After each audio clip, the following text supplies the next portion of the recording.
Hello everyone, आज हम इस वीडियो में नॉन फाइनाइट वर्ब्स के बारे में सीखेंगे, जिसको 3 भागों में बांटा गया है: इन्फिनेटिव्स, जीरेंड और पार्टिसिपल्स। अब हमें जानना है कि नॉन फाइनाइट वर्ब्स होते कैसे हैं। कुछ वर्ब का प्रयोग वाक्य में हमेशा एक ही अर्थ को लेकर प्रयोग होता है, चाहे टेंस या सब्जेक्ट कोई भी हो, उन्हें नॉन फाइनाइट वर्ब्स कहते हैं। जैसे आप देख सकते हो, टू प्ले का अर्थ खेलना, तो चाहे आपका सब्जेक्ट कोई हो या टेंस कोई सा हो, तो आप टू प्ले का अर्थ खेलना ही बनाओगे। जैसे वह खेलना चाहता है, ही वांट्स टू प्ले। तो ध्यान दो कि वांट्स आपका फाइनाइट वर्ब है और to play non finite verb है। मैं खेलना चाहता था, आई वांटेड टू प्ले। तो आप ध्यान से देखोगे कि वांट जो है वो तो आपका टेंस और पर्सन के अनुसार बदलता चला जाता है, लेकिन टू प्ले आपका नहीं बदलता है। तो जो नहीं बदलेगी वर्ब वो आपकी नॉन फाइनाइट वर्ब होंगे। वह खेलने गया, he went to play. Non finite में जो पार्ट्स हैं उनको समझ लें। नंबर 1 है बेयर इन्फिनेटिव, यानी कि वर्ब की फर्स्ट फॉर्म का प्रयोग किया जाता है। इसकी पहचान निश्चित नहीं होती, परंतु कुछ निश्चित शब्दों के साथ ही इसका प्रयोग किया जाता है। इन्फिनेटिव जो है टू प्लस वर्ब की फर्स्ट फॉर्म, इसकी पहचान में ना, ने, नी होता है, जैसे टू प्ले वाला खेलना या टू सिंग का अर्थ गाना। कभी कभी यहाँ अर्थ ऐसे बन जाते हैं, सुनकर, देखकर, पढ़कर, वहां भी टू प्लस फर्स्ट फॉर्म का प्रयोग हो जाता है। जीरेंड प्लस वर्ब की चौथी फॉर्म का प्रयोग होता है, यानी जो जीरेंड है उसका मतलब है वर्ब की चौथी फॉर्म, फर्स्ट प्लस आईएनजी। इसकी पहचान में ना, ने, नी होता है, परंतु कुछ निश्चित शब्दों के साथ ही इसका प्रयोग किया जाता है, जैसे प्लेइंग का खेलना और सिंगिंग का गाना। आप देखोगे इधर भी आपका वही उच्चारण बना हुआ था, लेकिन ध्यान देना है कि ये केवल कुछ शब्दों के साथ आएंगे, तो वो शब्द आपको याद करने होंगे। आगे है प्रेजेंट पार्टिसिपल, जिसमें आपके वर्ग की चौथी फॉर्म आती है। इसकी पहचान में ता हुआ का प्रयोग होता है, जैसे प्लेइंग का अर्थ खेलता हुआ, सिंगिंग का अर्थ गाता हुआ। पास्ट पार्टिसिपल में वर्ब की थर्ड फॉर्म का प्रयोग होता है, जिसकी पहचान में आ हुआ होता है, जैसे प्लेड का अर्थ खेला हुआ, संग का अर्थ गाया हुआ। परफेक्ट पार्टिसिपल जो होंगे हैविंग प्लस थर्ड फॉर्म वाले, उसकी पहचान में करने के बाद होता है, जैसे हैविंग प्लेड यानी खेलने के बाद, हैविंग संग गाने के बाद। तो आप इनको ध्यान से समझ लें कि be infinitive, infinitive, gerund, present participle, past participle, perfect participle, ये इनके पार्ट हैं। सबसे पहले सीखते हैं हम यूज ऑफ बेयर इन्फिनेटिव, यानी कि वर्ब की फर्स्ट फॉर्म का प्रयोग। जैसे सभी मॉडल्स के साथ इनका प्रयोग किया जाता है। कैन के साथ होगा, एग्जाम्पल आप देख सकते हो। ये जो वर्ब की फर्स्ट फॉर्म आई है, ये बेयर इन्फिनेटिव का प्रयोग माना जाता है। लेफ्ट है, इधर स्पीक है। लेकिन ध्यान दें कि कैन नॉट हेल्प या कुड नॉट हेल्प दिया आता है, तो आप कैन नॉट यानी कैन पे ध्यान नहीं देंगे, फिर देंगे कैन नॉट हेल्प पूरे पर। तो इनको आप देखोगे तो ये वर्ड आपके जीरेंड में मिलते हैं, इसलिए इनके साथ लाफिंग का प्रयोग हुआ, यानी जीरेंड का प्रयोग हुआ। कैन नॉट हेल्प या कुड नॉट हेल्प साथ। मे के साथ भी आपको वे इन्फिनेटिव यूज करना है, माइट के साथ, सेल के साथ, शुड के साथ, मस्ट के साथ, और टू के साथ, विल के साथ और वुड के साथ। ये इनके एग्जाम्पल हैं। सब में आप देखोगे सबके साथ वर्ब की फर्स्ट फॉर्म का प्रयोग किया जाता है। ये भी आपके मॉडल्स हैं, नीड और डेयर, इनके साथ वर्ब की फर्स्ट फॉर्म का प्रयोग होता है। लेकिन आपको ध्यान देना है कि यदि नीड और डेयर जो है स्वयं वर्ब्स भी होती हैं, इसलिए ध्यान रखें कि यदि ये वर्ब्स के रूप में हो तो टू प्लस वर्ब की फर्स्ट फॉर्म का प्रयोग करें। जैसे he needs to help her, यानी कि ये नीड्स तो पता लग रहा है कि ये वर्ब की फॉर्म है। यदि ये ऐसे नहीं होता तो ये मॉडल के रूप में होता तो वर्ब की फर्स्ट फॉर्म इसके साथ प्रयोग की जाती है। She dares to enter the dark room. आगे यूज टू का प्रयोग आप जानते हो, वे इन्फिनेटिव में होता है, किया करता था इसका अर्थ होता है।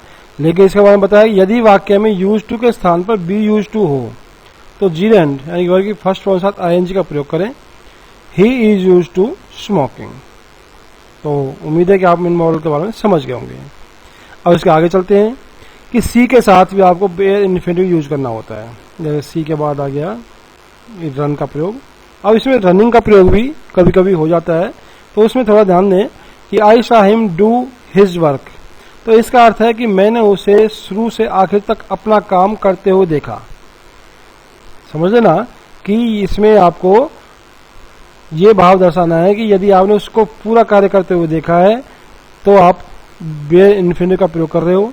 और I saw him doing his work, इसका अर्थ है कि मैंने उसे अपना काम करते हुए देखा जब मैं वहां से गुजर रहा था। तो बाई चांस ऐसा हो गया कि मैंने उसे देख लिया, तो करते हुए यहाँ पे आपका जो आईएनजी यानी कि वर्ग की चौथी फॉर्म का प्रयोग किया गया है।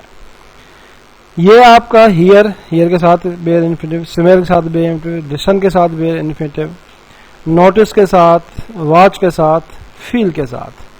तो आप ये एग्जाम्पल देख सकते हो इनको।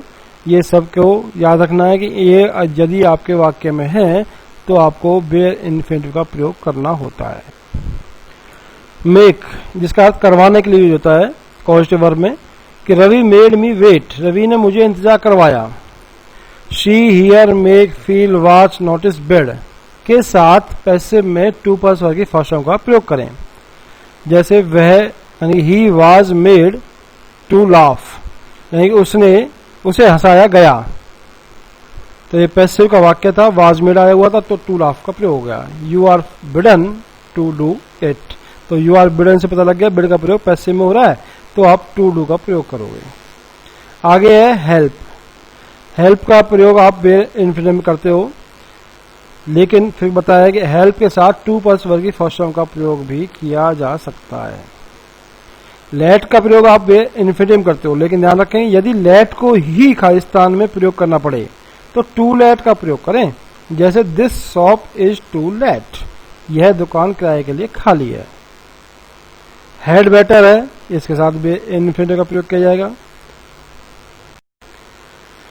हैड सूनर आ जाए, हैड रादर आ जाए, वुड रादर आ जाए, वुड सूनर आ जाए, बट आ जाए या एक्सेप्ट आ जाए। तो ध्यान दें कि इनके साथ वर्ग की फर्स्ट फॉर्म आएगी।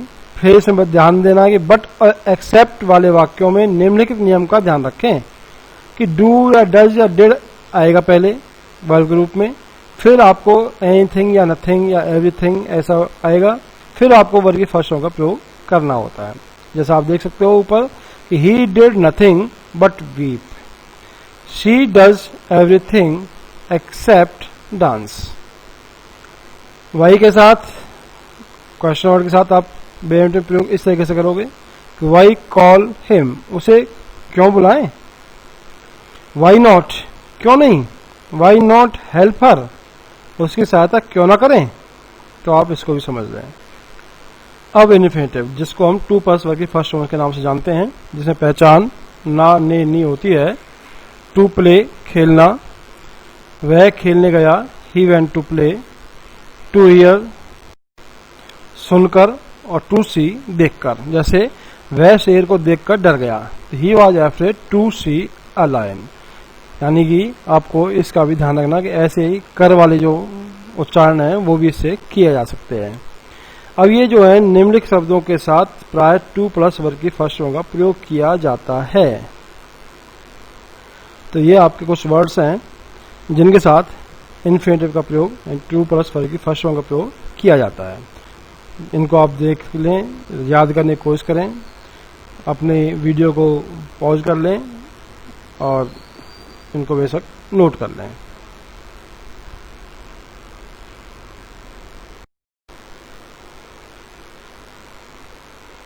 तो इन वीडियो में इसको आप नोट कर लें कि ये वो वर्ड्स हैं जिनके साथ आपको टू प्लस वर्ग की फर्स्ट फॉर्म का प्रयोग करना है। लाइक, पसंद करना या आनंद लेना। ध्यान दें कि यदि लाइक का अर्थ आनंद लेना है तो जीरेंड का प्रयोग करें। जीरेंड से मतलब वर्ब की चौथी फॉर्म का प्रयोग करें। आई लाइक प्लेइंग कार्ड, मैं आनंद लेता हूं ताश खेलने का। यदि लाइक का अर्थ पसंद करना है तो टू प्लस वर्ग की फर्स्ट फॉर्म का प्रयोग करें। जैसे I like to read this book, मैं इस पुस्तक को पढ़ना चाहता हूं यानी पसंद करता हूं। यदि वाक्य में रिमेंबर, रिग्रेट या फॉरगेट वाली क्रिया पहले हो और वर्बल नाउन वाली बाद में हो तो इन्फिनिटिव का प्रयोग करें। ध्यान दें, अन्यथा फिर जीएंड का प्रयोग किया जाता है। कि दरवाजे पर ताला लगाना याद रखना, तो remember to lock the door. ध्यान दें, ऊपर लिखा था कि यदि वाक्य में रिमेंबर यानी कि जो याद करने वाली क्रिया है वो पहले हो तो याद पहले रखना है, लॉक पीछे लगाना है, इसलिए इन्फिनिटिव का प्रयोग किया गया है। आगे है कि क्या तुम्हें पिछले वर्ष उससे मिलना याद है, तो do you remember meeting her last year, यानी कि क्या तुम्हें याद है, तो मिलना जो है वो पहले हुआ, रिमेंबर बाद में करा रहे हैं, इसलिए इसमें मीटिंग आया ना कि टू मीट। आगे है यदि नीड, रिक्वायर या वांट वाला सेंटेंस पैसिव सेंस में हो तो जीएन का प्रयोग करें। पैसिव सेंस से मतलब है जो आपका सब्जेक्ट होगा वो क्रिया नहीं कर सकता, जैसे योर हेयर नीड्स कटिंग, इसको हम ऐसे भी लिख सकते हैं your hair needs to be cut. Your shirt wants and requires mending, मरम्मत के लिए आता है, तो योर शर्ट हो, शूज हो, तो wants requires to be mended, तो इसको ध्यान से समझ लें। Seem and appear, they seem to know me, ये प्रेजेंट इन्फिनिटिव कहलाता है। He seems to be waiting for us, ये कंटिन्यूअस इन्फिनिटिव कहलाता है। He appears to have failed in the examination, ये परफेक्ट इन्फिनिटिव कहलाता है। तो इनके साथ आप समझ लें कि इनका प्रयोग कैसे होता है। यूज ऑफ टू या इनफ, टू का प्रयोग जो होता है वो नकारात्मक वाक्य में होता है, जैसे रूल होगा इसका सब्जेक्ट पहले, फिर उसके बाद बी का प्रयोग होगा, फिर टू का प्रयोग होगा यानी कि वर्ब होगी कोई, और फिर आपके एडजेक्टिव आएगी, फिर आपके टू प्लस में फॉर की फर्स्ट का प्रयोग किया जाएगा। ध्यान दें कि he is too weak to walk, वह इतना कमजोर है कि चल नहीं सकता, तो इसमें नेगेटिव यानी कि नहीं वाली हिंदी तो आई है लेकिन अंदर नॉट नहीं आया है, लेकिन इनफ में क्या होगा वो साधारण वाक्य के लिए आएगा। इसमें अंतर क्या पड़ेगा कि ये जो ऊपर देखोगे तो टू के बाद एडजेक्टिव है, लेकिन इसमें एडजेक्टिव इनफ से पहले है, जैसे he is rich enough to buy a car, कि वह इतना अमीर है कि एक कार खरीद सकता है। ओनली के बाद इन्फिनिटिव यानी कि इसमें निराशा का भाव होता है कि he reach the station only to find that the train had gone, कि वह स्टेशन में पहुंचा, उसे पता चला कि गाड़ी तो जा चुकी थी। तो इसको भी ध्यान दें, ओनली के बाद भी इन्फिनिटिव का प्रयोग किया जाता है। निम्नलिखित शब्दों के साथ ऑब्जेक्ट प्लस में टू प्लस में वर्ब की फर्स्ट में प्रयोग किया जाता है, यानी कि ये अगर वर्ब हैं तो इनके साथ ऑब्जेक्ट लगेगा, फिर उसके बाद इन्फिनिटिव का प्रयोग होगा। जैसे आप देखोगे कि अलाउ, एडवाइज, फॉरबिड, परमिट के बाद यदि ऑब्जेक्ट ना हो तो वर्ब की चौथी फॉर्म यानी कि फर्स्ट प्लस आईएनजी का प्रयोग करें। जैसे he did not allow going there, यानी कि अगर इसमें ऑब्जेक्ट लगा दें अलाउ के बाद तो आ जाएगा टू गो, और अगर नहीं लगाते हैं तो आपको सीधा वर्ब की चौथी फॉर्म यानी कि जीएन का प्रयोग करना होता है। ही फॉरबिड, इसमें भी आपको देखना है कि ऑब्जेक्ट लगाया जाएगा तो टू गिव आ जाएगा, नहीं तो आपको गिविंग का प्रयोग करना होगा। क्वेश्चन वर्ड्स के बाद टू प्लस वर्ब की फर्स्ट का प्रयोग किया जाता है, जैसे I know how to write, please tell me where to buy the books.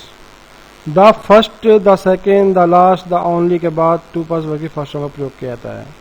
Ram was the first to win the prize, he was the only person to live here. अब आपको use of जीएंड के बारे में समझना है कि यदि वाक्य में के आरंभ में खाली स्थान हो तो वर्बल नाउन बनाने के लिए वर्ब की चौथी फॉर्म का प्रयोग होता है, जैसे playing. Playing is a good exercise, खेलना एक अच्छा व्यायाम होता है। हालांकि इन्फिनिटिव भी आपको मिल जाएगा, लेकिन अक्सर आपको जीएंड से नाउन बनाना होता है। यहाँ पे किसी भी प्रीपोजिशन के बाद वर्बल नाउन बनाने के लिए, जैसे आप देखोगे सी इज फॉन्ड ऑफ स्विमिंग, तो ऑफ आ गया तो स्विमिंग आएगा। द के बाद जीएन का प्रयोग करें। The barking of a dog, the running of A business.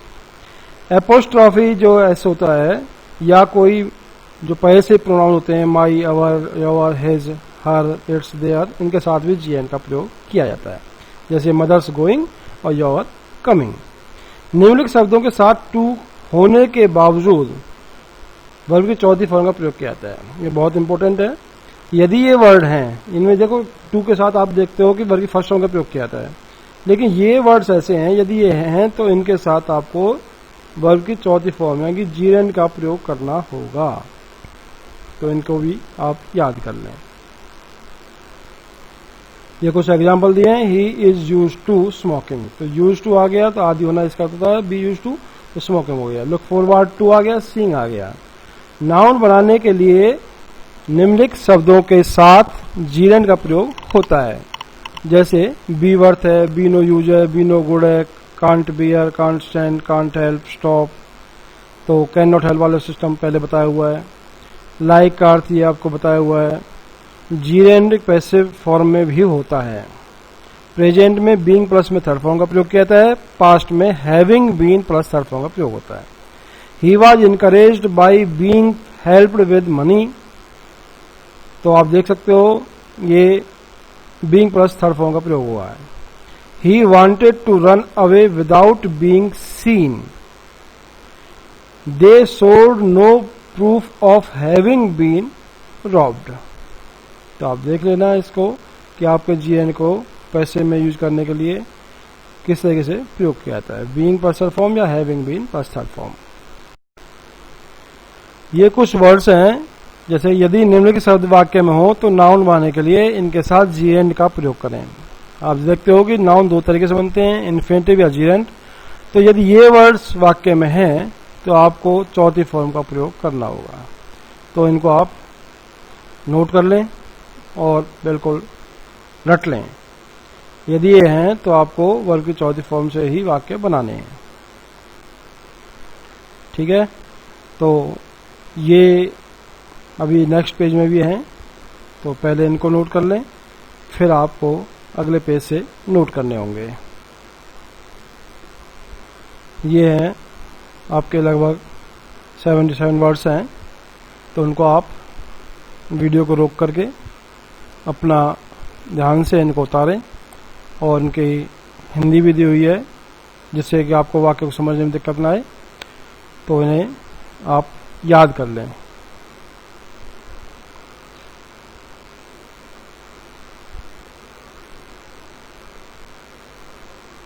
अब आगे देखते हैं प्रेजेंट पार्टिसिपल। इसमें भी आपके वर्ग की चौथी फॉर्म का प्रयोग किया जाता है, लेकिन इसकी पहचान में होता है ता हुआ या करने वाला। जैसे आई सॉ हिम स्लीपिंग, तो मैंने उसे सोते हुए देखा, तो ता हुआ की हिंदी आ गई। और I have a dancing doll, तो नाचने वाली गुड़िया, तो ऐसा करने वाला। ही लेफ्ट द चाइल्ड वीपिंग, उसने बच्चे को रोते हुए छोड़ दिया। तो बार्किंग डॉग सेल्डम बाइट, तो भौंकने वाले कुत्ते कदाचित काटते हैं, तो ये करने वाले। तो ध्यान दें, इस पहचान को याद रखें। आगे है पास्ट पार्टिसिपल, जिसमें वर्ग थर्ड फॉर्म का प्रयोग किया था, जिसमें पहचान होती है आ हुआ। एग्जाम्पल है आपका पास्ट पार्टिसिपल का, I have a broken bat, मेरे पास टूटा हुआ बैट है। Time once passed can never be recalled, past गुजरा हुआ समय एक बार गुजर जाए, जो गुजरा हुआ समय कभी भी वापस नहीं आता। वुड लाइक के साथ आपका यदि ऑब्जेक्ट आ जाए तो वर्ग की थर्ड फॉर्म का प्रयोग किया जाता है। I would like my watch repaired, तो आप इसको समझ लें। ये परफेक्ट पार्टिसिपल हैविंग प्लस वर्ग की थर्ड फॉर्म का प्रयोग किया जाता है, पहचान होती है करने के बाद। एग्जाम्पल है परफेक्ट पार्टिसिपल के लिए कि वह दूध दोहने के बाद दूध बेचने गया, तो हैविंग मिल्क्ड यानी कि दूध दोहने के बाद इसका अर्थ बन गया कोमा लगा करके he went to sell milk. काम करने के बाद वह ऑफिस गई, having worked she went to office. बच्चों को खिलाने के बाद वह अपने भोजन के लिए बैठ गई, having fed the children she sat down to her own meal. तो आप इसको समझ लें कि नॉन फ्रेंड्स के जो पार्ट्स हैं बेयर इन्फिनेटिव और इन्फिनेटिव, ये इन्फिनेटिव के दो पार्ट हो गए, जी एंड अपने आप में एक है। पार्टिसिपल का तीन पार्ट हैं, प्रेजेंट पार्टिसिपल, पास्ट पार्टिसिपल और परफेक्ट पार्टिसिपल। तो इनकी अपनी पहचान अपनी अपनी नोट कर लें और ध्यान करें। जब आपको लगे कि इस तरीके की आपको हिंदी बनानी है, कहीं पे कोई एडजेक्टिव बनानी है, कहीं कोई एडवर्ब बनानी है, कहीं पे कोई वर्बल नाउन बनाना है, तो आपको ये पता लग जाना चाहिए कि ये इस तरीके से बनेगा। तो उम्मीद है कि आपको नॉन फाइनाइट्स समझ में आ गए होंगे।